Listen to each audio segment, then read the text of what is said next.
Agatha Christie, N ou M.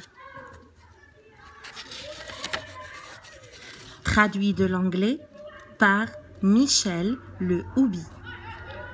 Son titre original, N.R.M. Chapitre 1er. Dans le vestibule, Tommy Beresford retira son pardessus, sans hâte, avec un soin inaccoutumé. Il l'accrocha au porte-manteau. Il plaça ensuite son chapeau sur le piton voisin. Il prenait son temps. Puis, bombant le torse, un large sourire de commande aux lèvres, il entra dans le petit salon où sa femme tricotait un passe-montagne de lin kaki. On était au printemps de 1940. Mrs. Beresford jeta à son mari un coup d'œil furtif, puis se remit furieusement à son ouvrage. Les aigus marchaient à toute vitesse.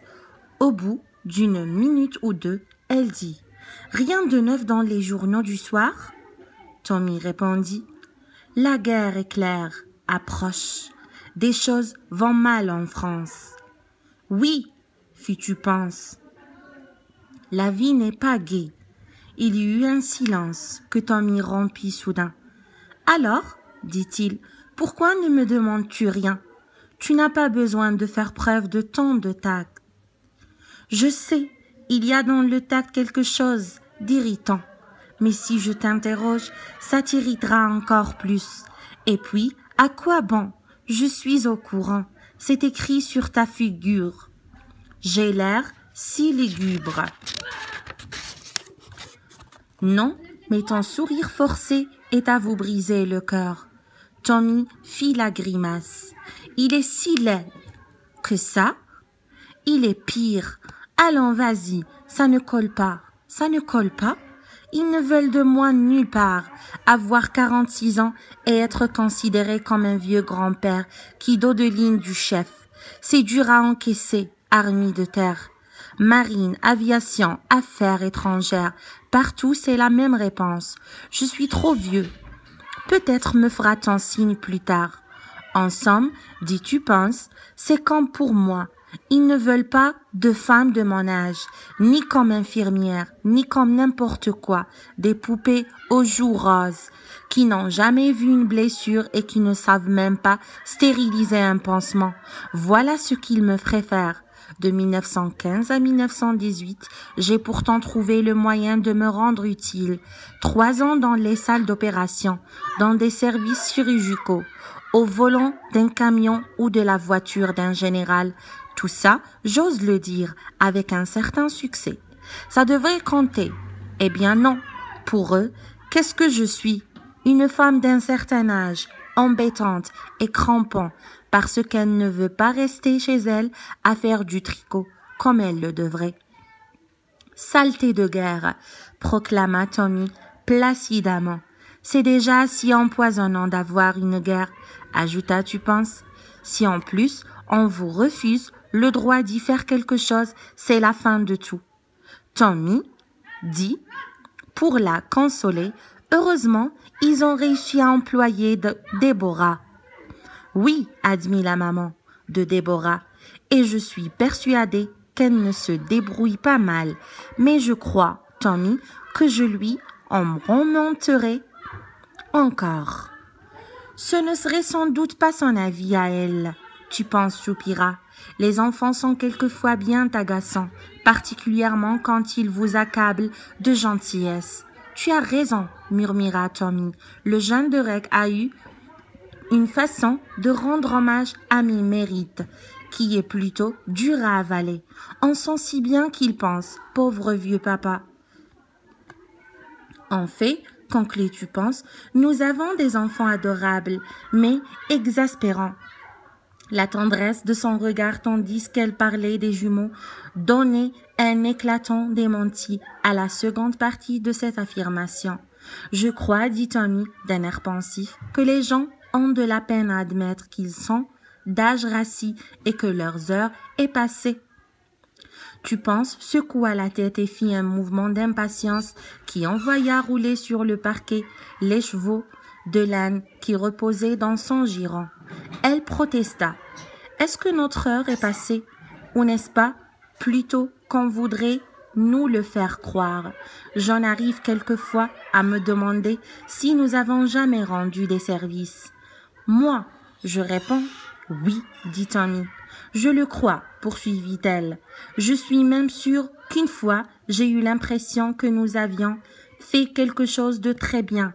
Mais maintenant, avec toutes leurs histoires, je commence à me demander si je ne l'ai pas rêvé, si c'est arrivé. Oui ou non? Enfin, Tommy, est-il vrai que tu as été assommé et enlevé par des espions allemands? Est-il vrai que nous avons tout seuls démasqué et suivi à la trace un dangereux criminel que nous avons fini par arrêter? Est-il vrai que nous avons d'un même coup sauvé la vie d'une jeune fille et récupéré des documents secrets d'une importance considérable, ce qui nous valut les remerciements et la reconnaissance de la nation tout entière? Tout ça, c'est nous, toi et moi, ce monsieur et cette madame Beresford qu'on méprise et dont on ne veut nulle part. Ne t'énerve pas, mon chéri. Ça n'entre pas en ligne de compte, il faut croire. Elle essuya une larme sans en avoir l'air. Quelqu'un qui m'a bien déçu dans tout ça, reprit-elle, c'est notre ami Monsieur Carter. Il nous a écrit une lettre très gentille. Oui, mais il n'a rien fait. Il ne nous a même donné aucun espoir. Que veux-tu maintenant? Il est loin de tout ça, comme nous. Il est très vieux. Il vit en Écosse. Il pêche. Elle ne le laissait pas convaincre. On pouvait tout de même nous donner quelque chose à faire dans l'intelligence service. Mais ce quelque chose, sommes-nous certains de posséder encore toutes les qualités requises pour l'accomplir? Serions-nous aptes à de telles tâches si délicates et souvent si dangereuses? Évidemment, on ne se sent ni changé ni diminué, mais peut-être que mis en face. Elle soupira et ajouta énergiquement. Pourtant, je voudrais bien trouver une occupation, n'importe laquelle. Il me restait moins de temps pour penser. Ses yeux s'attardèrent pendant quelques secondes sur la photographie d'un tout jeune homme, en uniforme d'aviateur, dont le sourire était une réplique fidèle et celui de Tommy. C'est encore plus ennuyeux pour un homme, fit Tommy. Après tout, vous, autres femmes, vous pouvez tricoter, faire des colis, servir dans les cantines militaires. La riposte vint immédiate. Je pourrais encore faire tout cela dans 20 ans d'ici. Je ne suis pas encore assez vieille pour me contenter de ça, et il faudra bien. La sonnerie de l'entrée interrompit la phrase commencée. Tu penses se leva et alla couvrir. Le visiteur était un homme de carrure imposante, dont le visage, rougeaud mais sympathique, s'ornait d'une moustache blonde de belle dimension. Il examina Tupence d'un coup d'œil rapide et dit d'une voix aimable. « Vous êtes Madame Beresford ?»« Elle-même.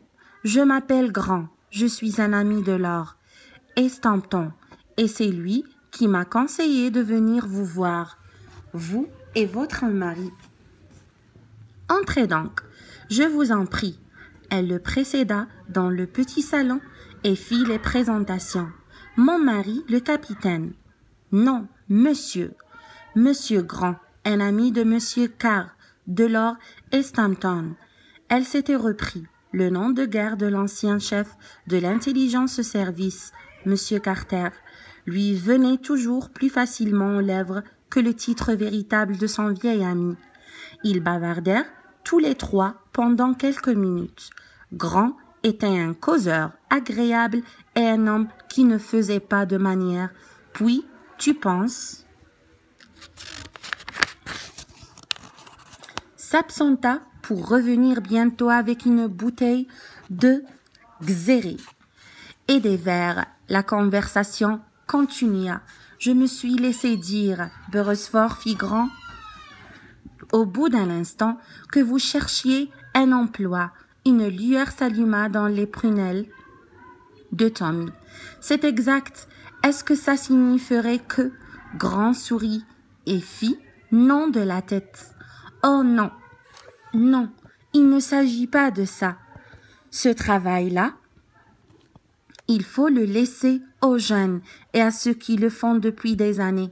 Les seules choses que je puisse vous proposer sont, je le crains, bien terre à terre, du travail de bureau, des états, des papiers, des fiches, du classement. Vous voyez le genre. Tommy semblait désenchanté. Je vois, vous savez, reprit Grand d'une voix encourageante, c'est mieux que rien. De toute façon, passez me voir un de ces jours au bureau, ministre du ravitaillement. Chambre 22. Nous trouverons quelque chose. Le téléphone sonna. Tu penses? Prit le récepteur. Allô? Oui? Quoi?